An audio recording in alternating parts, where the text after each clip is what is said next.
Hi friends, welcome to my YouTube channel. ಇವತ್ತು ನಾವು Mandya style ಹಳ್ಳಿಗಳಲ್ಲಿ ಮಾಡೋ ಥರ ಮುದ್ದೆ ಮತ್ತು ನುಗ್ಗೆ ಸೊಪ್ಪಿನ ಹಸಿ ತೊಗರಿಕಾಳು ಉಪ್ಸಾರು ಹೇಗೆ ಮಾಡೋದು ಅಂತ ನೋಡೋಣ.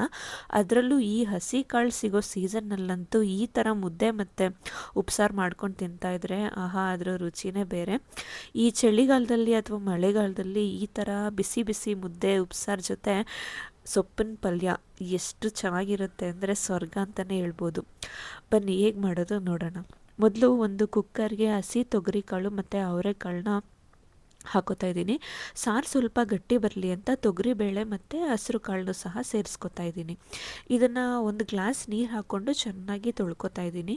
ಹೀಗೆ ತೊಳಿಬೇಕಾದ್ರೆ ಈ ಕಳ್ಗಾಳುಗಳು ಮತ್ತು ಈ ಚೆನ್ನಾಗಿ ಇಲ್ದಿರೋ ಕಾಳುಗಳೆಲ್ಲ ಮೇಲೆ ತೇಲುತ್ತೆ, ಅದನ್ನು ರಿಮೂವ್ ಮಾಡ್ಕೊತಾ ಇದ್ದೀನಿ. ಈ ಥರ ಚೆನ್ನಾಗಿ ತೊಳ್ಕೊಂಡಾದ್ಮೇಲೆ ಒಂದು ಗ್ಲಾಸ್ ನೀರು ಹಾಕ್ಕೊಂಡು ರುಚಿಗೆ ತಕ್ಕಷ್ಟು ಉಪ್ಪನ್ನ ಹಾಕ್ಕೋತಾ ಇದ್ದೀನಿ. ಕುಕ್ಕರ್ ಲಿಡ್ನ ಕ್ಲೋಸ್ ಮಾಡಿ ವಿಷಲ್ ಹಾಕಿ ಗ್ಯಾಸ್ ಮೇಲೆ ಇಡ್ತಾಯಿದ್ದೀನಿ. ಒಂದು 2 ವಿಷಲ್ ಬಂದರೆ ಸಾಕು, ಕಾಳುಗಳೆಲ್ಲ ಚೆನ್ನಾಗಿ ಬೆಂದಿರುತ್ತೆ.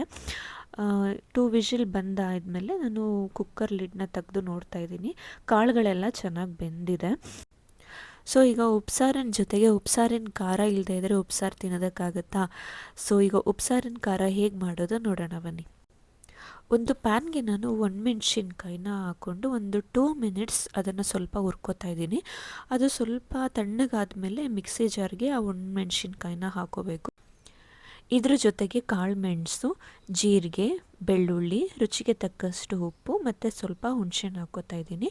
ಇದ್ರ ಜೊತೆಗೆ ನಾವು ಆಗಲೇ ಬೇಯಿಸಿರೋಂತಹ ಕಾಳನ್ನ ಸ್ವಲ್ಪ ಹಾಕ್ಕೊಂಡು ಗ್ರೈಂಡ್ ಮಾಡಿಕೊಂಡ್ರೆ ಆಯಿತು, ಉಪ್ಸಾರಿನ ಖಾರ ರೆಡಿ. ಈ ಕಾಳಿನ ಜೊತೆಗೆ ನುಗ್ಗೆ ಸೊಪ್ಪು ಹಾಕಿದ್ರೆ ಇನ್ನೂ ಚೆನ್ನಾಗಿರುತ್ತೆ ಅಂತ ಅಂದ್ಬಿಟ್ಟು ನಮ್ಮನೇಲೇ ನುಗ್ಗೆ ಸೊಪ್ಪು ಬಿಟ್ಟಿತ್ತು, ತುಂಬ ಎಳಸಾಗಿ ಚೆನ್ನಾಗಿತ್ತು. ಸೊ ಅದನ್ನು ಕಿತ್ಕೊಂಡು ಬಂದುಬಿಟ್ಟು ಅದನ್ನೆಲ್ಲ ಸೊಪ್ಪನ್ನೆಲ್ಲ ಬಿಡಿಸ್ಕೊಂಡಾದ್ಮೇಲೆ ಚೆನ್ನಾಗಿ ತೊಳ್ಕೊಂಡು ಅದನ್ನು ಆಗಲೇ ಬೇಯಿಸಿದ್ವಲ್ಲ ಕಾಳಿನ ನೀರು ಜೊತೆಗೆ ಅದ್ರ ಜೊತೆಗೆ ಹಾಕ್ಕೊಂಡು ಒಂದು 20 ಮಿನಿಟ್ಸ್ ಬೇಯಿಸ್ಕೊತಾ ಇದ್ದೀನಿ. ಇದ್ರ ಜೊತೆಗೆ ಮುದ್ದೆನೂ ಮಾಡಿಬಿಡೋಣ ಅಂದ್ಬಿಟ್ಟು ಪಕ್ಕದಲ್ಲೇ ಗ್ಯಾಸ್ ಸ್ಟವ್ ಮೇಲೆ ಒಂದು ಪಾತ್ರೆಗೆ ನೀರು ಹಾಕ್ಕೊಂಡು ಸ್ವಲ್ಪ ರಾಗಿ ಹಸಿಟ್ಟನ್ನು ಹಾಕ್ಕೊಂಡು ಒಂದು ಕುದಿ ಬರೋ ತನಕ ವೆಯ್ಟ್ ಮಾಡಬೇಕು. ಒಂದು ಕುದಿ ಬಂದಮೇಲೆ ರಾಗಿ ಹಸಿಟ್ಟನ್ನ ಸ್ವಲ್ಪ ಸ್ವಲ್ಪ ಹಾಕೋತಾ ಸೌಟ್ನಲ್ಲಿ ಚೆನ್ನಾಗಿ ಮಿಕ್ಸ್ ಮಾಡ್ಕೋಬೇಕು. ಈ ಥರ ಮಿಕ್ಸ್ ಮಾಡ್ಕೋತಿರ್ಬೇಕಾದ್ರೆ ನಿಮಗೆ ಗೊತ್ತಾಗುತ್ತೆ ಒಂದು ಕನ್ಸಿಸ್ಟೆನ್ಸಿಲಿ ರಾಗಿ ಹಸಿಟ್ಟನ್ನ ಸ್ಟಾಪ್ ಮಾಡಬೇಕು. ಸೊ ಒಂದು ಕನ್ಸಿಸ್ಟೆನ್ಸಿ ಬಂದಮೇಲೆ ಅದನ್ನು ಒಂದು 2 ಮಿನಿಟ್ಸ್ ಬೇಯಿಸಿದ್ರೆ ಸಾಕು, ರಾಗಿ ಮುದ್ದೆ ರೆಡಿ ಆಗುತ್ತೆ. ಪಕ್ಕದಲ್ಲೇ ಸೊಪ್ಪಿನ ಪಲ್ಯನೂ ರೆಡಿ ಆಗ್ತಾ ಇದೆ. ಈಗ ಸೊಪ್ಪಿನ ಪಲ್ಯ ರೆಡಿಯಾಗಿದೆ. ಈ ಸೊಪ್ಪಿನ ಪಲ್ಯನ ಒಂದು ತೂತ್ ಬೆಸನ್ಗೆ ಹಾಕ್ಕೊಂಡು ಸೊಪ್ಪಿನ ಪಲ್ಯ ಮತ್ತು ಉಪ್ಸಾರನ್ನ ಸಪ್ರೇಟ್ ಮಾಡ್ಕೋತಾ ಇದ್ದೀನಿ.